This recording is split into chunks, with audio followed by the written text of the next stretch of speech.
Today we are going to talk about a concept known as groupthink. Groupthink is part of a social psychology paper. The main objectives in this lesson is to understand the concept of groupthink, the groupthink model, which includes antecedents of groupthink, symptoms of groupthink, consequences of groupthink. Then we will understand how to combat this groupthink. Generally, whenever we talk about decision making, we talk about individual decision making. We as individuals always engage in the process of decision making on a regular basis. Then the question that is often asked is, are two heads better than one? That is, if a group's decision making is better than an individual decision making.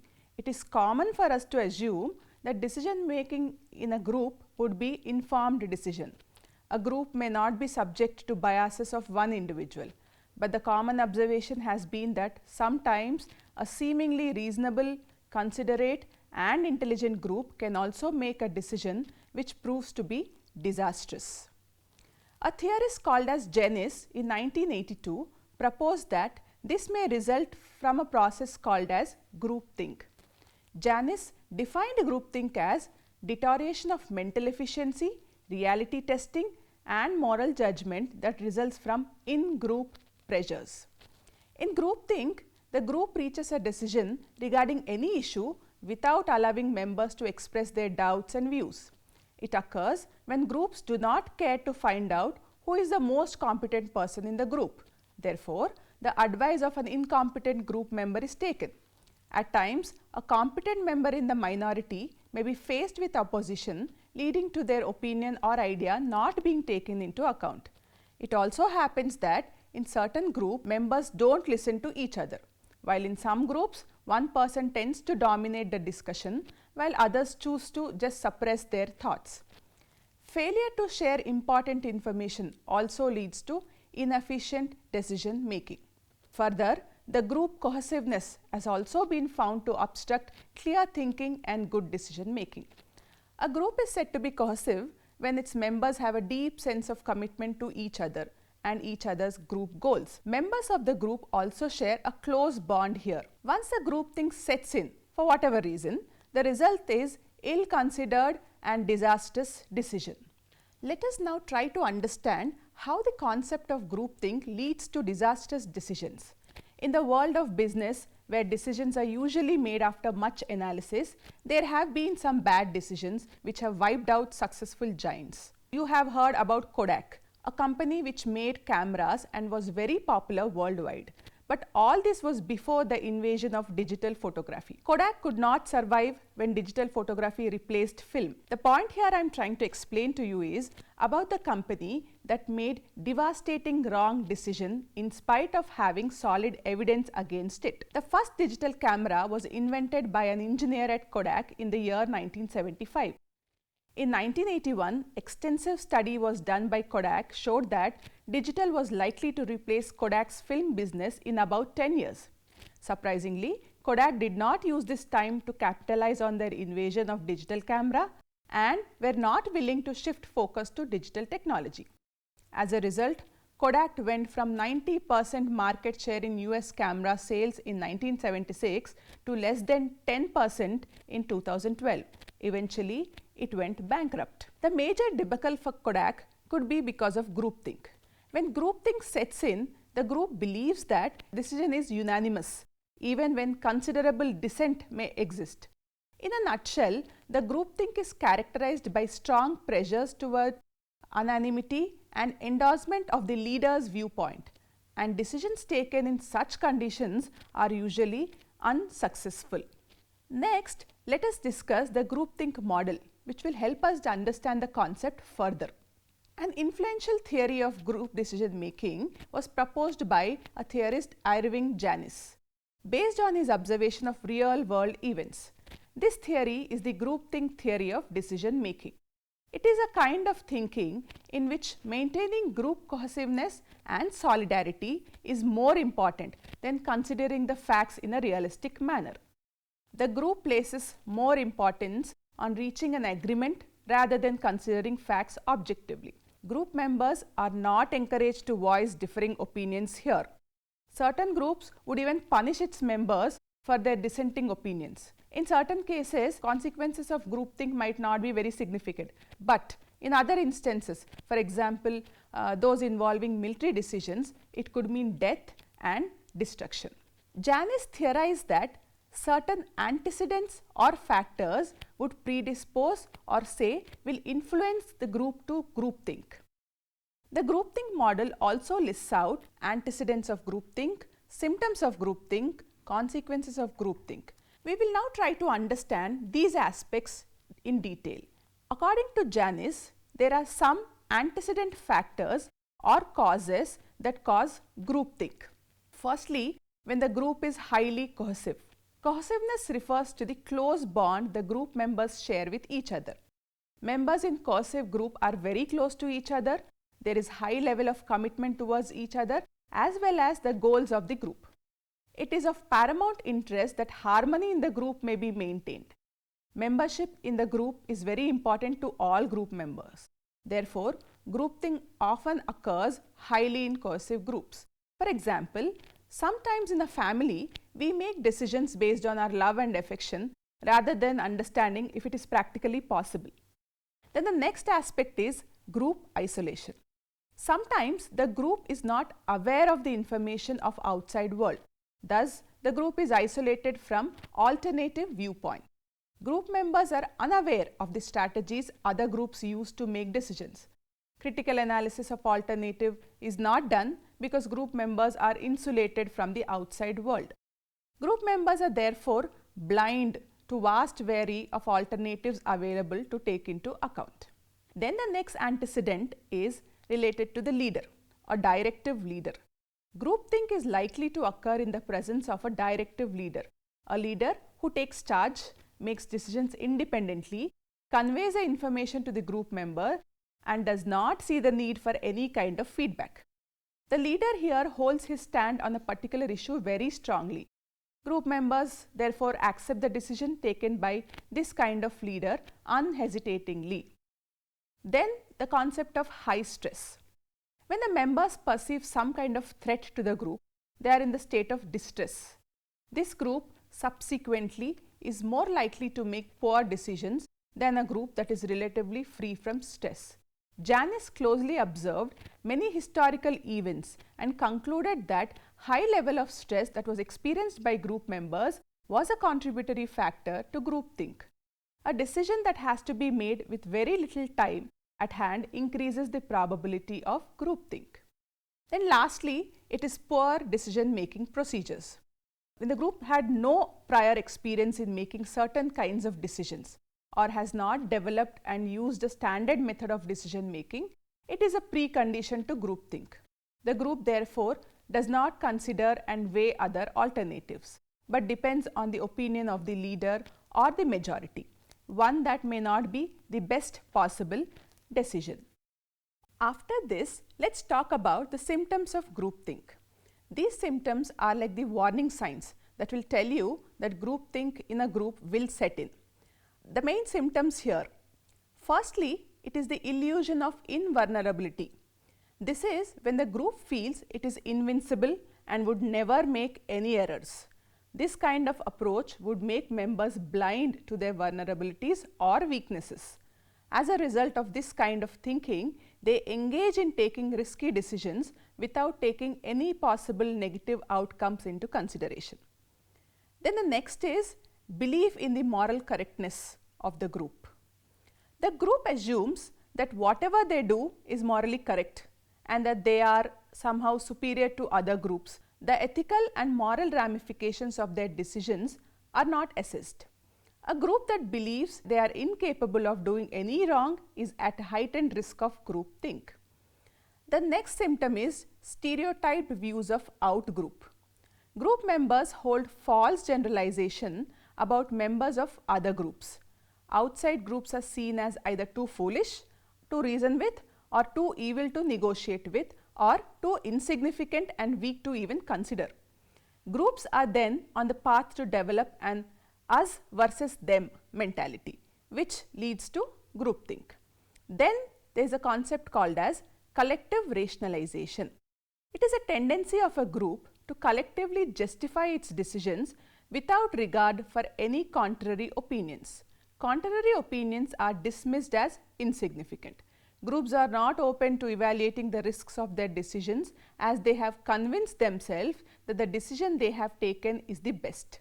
Then comes self-censorship. Members of the group decide not to voice differing viewpoints in order to not rock the boat and upset the harmony of the group. Group members do give due importance to their viewpoints. They decide to avoid deviating from the stand of the majority even they implicitly believe otherwise. Then there is direct pressure on dissenters to conform. In certain situations, group members apply direct pressure on those holding contrary opinions to conform to the viewpoint of the majority or the leader. Dissenting group members may be threatened if they do not silence themselves. Illusion of unanimity. Members of group believe in the illusion that all members of the group are in agreement. There would therefore be no need to any kind of discussion. Members who are likely to have differing opinion are not called upon to share their viewpoints. This definitely will lead to groupthink. Lastly, there are mind guards. Mind guards are those self-appointed members of the group who keep certain viewpoints away from the leader. They ensure that the leader is unaware of any objections raised by the members in the group. Therefore, when such kind of thinking and opinions arise within the groupthink is likely to set in. But what happens when groupthink finally sets in? We have already learned that it leads to disastrous decisions. But before that, it also leads to several other consequences. First and foremost, there will be incomplete survey of alternatives. This happens when group members do not engage in looking for alternatives proactively because they are already content with the opinion of their leader or the majority. The group assumes there is no other better alternative and would not bother to survey other reasonable alternatives. Next, there will be failure to examine risks of the favored alternative. When the group members fail to evaluate the risks of the alternative they are inclined to choose, it could lead to a situation wherein the group is completely clueless as to what their response must be when faced with an unprecedented outcome. This means they do not know how to react when a different situation arises, as they did not examine any other alternative. Then comes the aspect of poor information search. When group members are not equipped with information concerning all the alternatives available, the pros and cons of choosing a particular alternative and what they must expect after having chosen an alternative, etc., will lead to a wrong decision. Finally, there is failure to develop contingency plans. When group members fail to evaluate the possible loopholes in their decision, they do not prepare themselves for any possible outcomes. This unpreparedness has disastrous consequences in that group members are unaware of how to deal with the outcomes. After learning the antecedents, symptoms and consequences of groupthink, I am sure you understand that combating groupthink is very important. Combating groupthink is helpful in enhancing the effectiveness of group decision making and also in avoiding making wrong decisions. Now, coming to how to combat groupthink. At the outset, it is important for group members to be aware of the possibility of engaging in making best possible decision and recognize the faulty behavior patterns, if any. Further, adequate steps have to be taken to avoid the groupthink trap in the future. Keeping the following points in mind can help in the process of combating groupthink. The first is to remain impartial. It is important for the group leader to be unbiased, not displaying favoritism to any individual or subgroup. It would be helpful for the leader to express his or her opinion only after all members have expressed and analyzed their opinions.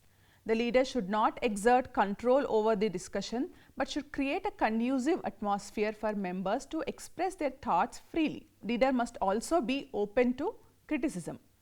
Then the next aspect is to seek outside opinion.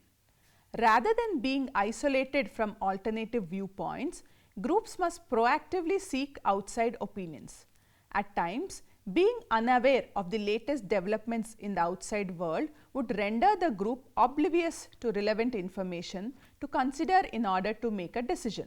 Seeking the expertise of outsiders and being willing to consider it reduces the chance of groupthink. Then the next is creating subgroups. Creating subgroups helps group members discuss their opinions freely, evaluating both the pros and cons of their viewpoint without knowing the opinion of the rest of the group. A smaller group with members who are encouraged to voice their opinions facilitate efficient discussion. These subgroups can later on sit together and discuss their findings in order to make more informed decision. Then the next method is to seek anonymous opinions. Group members who have differing opinions may be afraid to state them thanks to the fear of being punished or being disliked by the group. Therefore, seeking the opinions of group members anonymously would ensure all opinions are brought to the table for thorough examination. The next method to combat groupthink is to adopt a standard decision-making process. In order to make effective decisions, it is very important that the group develops a diligently uses standard process to make decisions. Finally, the aspect of playing the devil's advocate. When an individual plays devil's advocate, he or she is assigned to express an opinion contrary to that held by the majority in the group in order to examine the validity of the opposing ideas through debate. The research on groupthink indicates that groupthink can occur even when some of the antecedents are missing. For example, groupthink can also occur in absence of directive leader and the presence of group members who engage in ineffective communication. Research has found that strongly identifying with the group, knowing the norms of the group are good enough reasons for groupthink to occur. It is important to note that Janis groupthink's theory has not been met with sound empirical evidence. Researchers have found that group cohesiveness does not always contribute to groupthink. Directive leaders in highly cohesive groups are capable of making optimal decisions. In conclusion, it can be said that groupthink provides a valuable insight into potential pitfalls of group decision making. Supporters of groupthink concept agree that processes that cause groupthink are more complex than what Janis had originally thought. With this conclusion, we come to the end of the concept. Now let us summarize what have we learned today in this lesson. Social psychological research has consistently found that presence of other people influences our behavior in many ways. An important aspect to consider is the process of decision making in groups. Decision making refers to the process of choosing between alternatives. A host of factors influence the decision making process when there is a group involved. At times, certain aspects of group interaction can lead to inefficient problem solving. This is referred to as process loss. More often than not, individuals in a group aim to achieve consensus among themselves even at the expenses of giving their personal beliefs. The focus is on maintaining the cohesiveness of the group. Decision made by group members thereby may suffer from lack of objectivity. Individuals who have differing opinions in a group would choose to accept the viewpoint of the majority in the group rather than rocking the boat by making their opinions known. A social psychologist, Irving Janis, explored this concept in great depth and coined the term groupthink. Groupthink is a kind of thinking in which maintaining group cohesiveness and solidarity is more important than considering facts in a realistic manner. Janis, in his groupthink model, proposed a number of antecedents, symptoms, and consequences of groupthink. Antecedents are the factors that predispose the group to groupthink. Symptoms describe the characteristics of a group that has fallen in the groupthink trap. Consequences are the results of groupthink. The antecedents of groupthink are as follows. The group is highly cohesive group and places a great emphasis on avoiding conflicts. The group is isolated from the viewpoints of both members of the group who hold differing opinion as well as members of other groups. The group lacks an experienced directive leader who takes the lead in decision making. The group is in state of distress due to the perception of some kind of threat. Next, the group does not generally adopt any standard methods in decision making process, strategies to consider and weigh alternatives. Then, the symptoms of groupthink are as follows. The group believes it can never be wrong. The group sees their actions as being morally correct. Then, the group stereotypes other group members. The group provides justification for the actions without taking important information into account. The members who have differing opinions in the group choose to suppress their ideas or thoughts so as to maintain the harmony of the group. The members who constitute the majority of the group pressurize members in the group minority to conform. The group creates an illusion that all members of the group are in agreement. The leader of the group is protected from hearing differing opinions within the group. The group collectively justifies its actions. Then comes the consequences of groupthink, which are: group members do not survey all alternatives before making a decision. The risks associated with chosen alternative are not examined. Group members do not engage in equipping themselves with necessary information needed to make a decision. Then, the group does not consider any contingency plans. Further, we learned that it is important that groups should be open to recognize and take steps to avoid falling in groupthink trap. Groupthink can be effectively combated by remaining unbiased and open to new information, seeking opinions from members of other groups, creating subgroups in the group and having them to explore the alternatives at hand, seeking the anonymous opinion of group members. Group members should also create an atmosphere that facilitates the exploring of objections raised by the members of the group.